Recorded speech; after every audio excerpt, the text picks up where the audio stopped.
This is the Kubey Flash. Funny name for a knife that's all in black, but I guess those flats flash when you open it. I shouldn't complain because I much prefer a name to numbers when it comes to knives. I know this has a number, but I'm not sure what it is. The Kubey Flash. I got this on Amazon. It was a sort of a impulse purchase. I love the way it looks, and I like that nearly 4-inch blade. What is this? It's about 3.75 inches, nicely sized. I love the quote-unquote, got a text, Jim. I love the quote-unquote reverse tanto blade shape. To me, that's a bellied Wharncliffe, and love the look of the whole thing. So I figured I'd pick it up because I had this one. This is the Vagrant. It's a Max Chichuk design. Comes in a number of different handle colors and 2 different blade shapes. This one and more of a sheep's foot with a kind of a humped back there. I love this thing. This is a very impressive knife sent to me by Dave, This Old Sword Blade Reviews. And man, I really love it. And it's a small knife for my taste, but I knew that Kubey had something to offer here.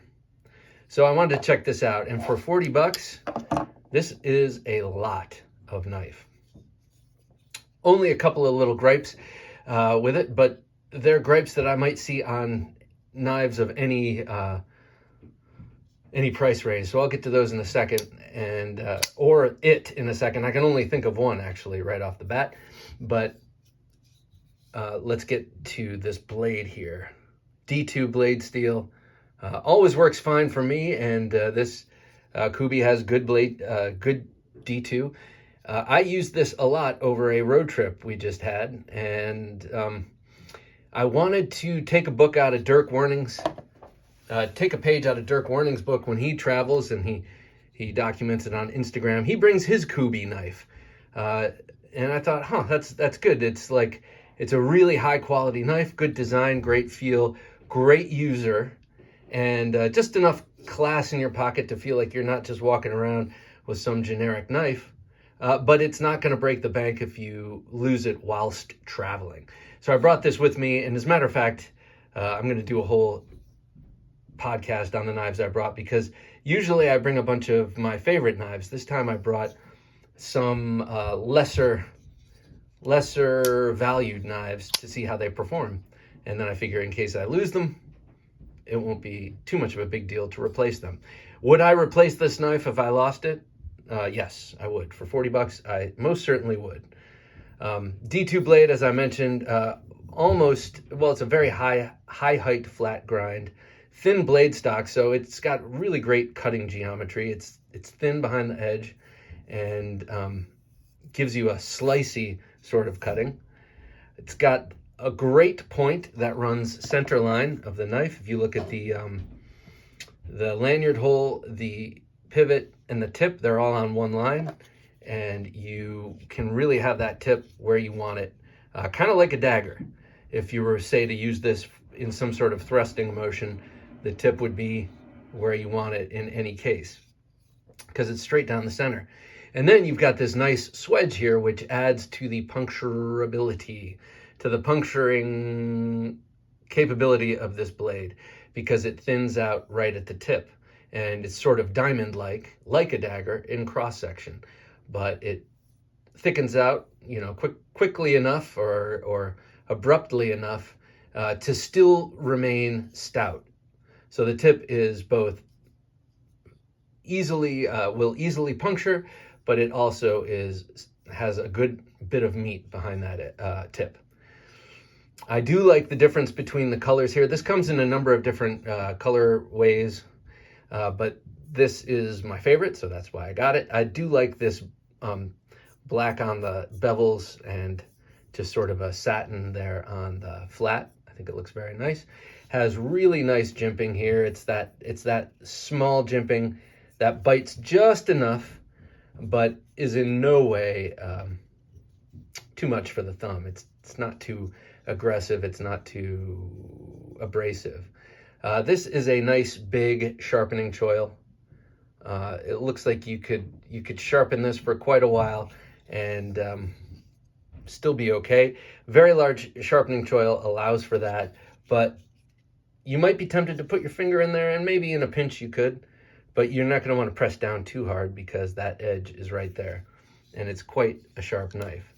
Excellent, excellent action. That's what I'm learning about Kubey. I know I'm always late to the party, but Kubey, wow, what action. This really breaks perfectly from the Detent and rockets out. It's very hard to fail. I haven't been able to get it to fail. I know I've been noodling with it. Just ask the girls. Yeah, hang on. Yeah, there, I got it. But I was pointing it down, and so they were giving it some real resistance there. Excellent action and Detent. I do like this blacked out logo. I like the logos on pivots thing. Here they have it on the pivot and on the blade. Same thing here. I don't think you need them both places. I would just prefer it right there, built into the pivot, but they didn't ask me. This has nice standoffs, nice nuclear power plant cooling tower standoffs. Really well weight relieved milling in those liners, and you get a lanyard hole. I do like lanyard holes. I like that option anyway, because I go back and forth putting lanyards on and taking them off. As I mentioned, liner lock, you get excellent access to the lock bar. That's a thing I've started noticing from Jared Neve. He's a stickler for that, for how you can access that lock bar, ease of access, and he's really gotten me to think about that. So that's one of those things I consider, and sometimes I can forgive if it's a really cool knife, but other times I'm like, why didn't you just remove a little bit there? Here you have excellent access to that lock bar, and then you also have some nice but not annoying jimping on the lock bar. I usually don't like jimping on the lock bar, but in both cases here, it's very kind to the thumb and only aids in closing the blade. It doesn't really affect negatively. You got some decent traction G10 here, and you can see from use it's just getting a little marred, and that's fine. You can swap the pocket clip to the other side. I really like the shape of this handle. Lately I've been going for more neutral handles, but this is a really nice, positions the blade really nicely. Of course, I like to do this, see how it works with that and slashing, but it's also really good for using that point for the kind of pull cuts and utility cuts. Because of this curve, it kind of sets the whole thing up and lines everything up nicely. And then knowing that that tip is straight down the center, and then having that curved up handle, it just puts your hand in the perfect posture for using that tip, even though that's a pretty long blade. So very good design there. If you needed it in reverse grip, it's excellent. I always talk about having a peak there to wrap your thumb around, because you're going to want to cap the pommel if you're using it in a downward thrusting motion, say to break into that 55-gallon oil drum full of Uzis because you work for customs. Boom, right there. You're going to want to cap it right there. And this is perfect. I like that a lot. Same thing with the Vagrant. Just a nice area to wrap your thumb around. Not too sharp, and it gives you a place to really lock it in. Same thing here. The one gripe I have with this knife now, just came through use during this road trip. I carried this mostly in shorts or jeans, a couple of times in jeans. Jeans with pockets worn pretty thin where my knives go in and out with the pocket clip. And I'm just finding that this is just not enough clearance. I would stick it in my pocket and it would stop here. And believe me, that's a long enough clip that's enough, but that annoys me, so I would have to sort of just kind of pull the clip up a little and then slide it all the way in. And if they hadn't used those flush screws, it'd be a real problem. But let's see how it is over here. This one I haven't carried as much at this point. Looks like you get a little bit more clearance with the Vagrant. I'm sure that's just coincidental or incidental, but you know, so I might bend this clip out, but probably not. That's just a little gripe. Perfectly centered. Really nice fit and finish on this $40 knife. Yeah. Let me show it off with a couple of knives that it kind of reminds me of. It sits next to. Here it is with the Concept Main Street. Very nice knife. Similar sort of utility blade. This just takes the Wharncliffe all the way with that straight edge. I showed that. Oh, here it is with the new Sencut Bronte. A little bit smaller, but similar sort of idea with the blade.